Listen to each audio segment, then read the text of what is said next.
Hello Prakash Raj గారు. ఈరోజు ఉదయం పవన్ కళ్యాణ్ గారిని ఉద్దేశించి మీరు చేసిన ట్వీట్ చూసా.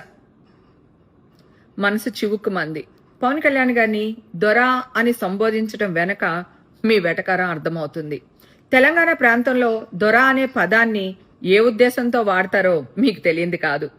పవన్ కళ్యాణ్ గారిని రాజకీయంగా విమర్శించండి, తప్పులేదు. కూటమి ప్రభుత్వం విధానాల్ని, జనసేన నిర్ణయాల్ని కూడా విమర్శించండి, తప్పులేదు. కానీ వ్యక్తిగత హననం చేయడానికి ప్రయత్నించకండి ప్లీజ్. పవన్ కళ్యాణ్ గారి ఎత్వత్వం ఏంటో మీకు తెలుసో లేదో కానీ కోట్లాది మంది ప్రజలకి తెలుసు. మీరు చదవరి కదా. గతంలో ఈ తరహా విమర్శలు చేసిన వాళ్ళు ఏమైపోయారో చరిత్రలో చదవండి, మీకే అర్థమవుతుంది.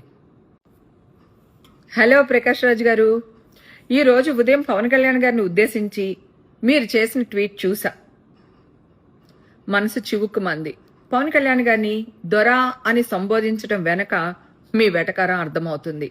తెలంగాణ ప్రాంతంలో దొరా అనే పదాన్ని ఏ ఉద్దేశంతో వాడతారో మీకు తెలియంది కాదు.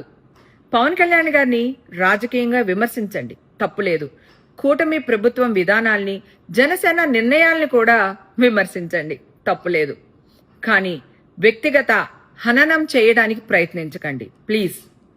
పవన్ కళ్యాణ్ గారి ఎత్వత్వం ఏంటో మీకు తెలుసో లేదో కానీ కోట్లాది మంది ప్రజలకి తెలుసు. మీరు చదవరి కదా.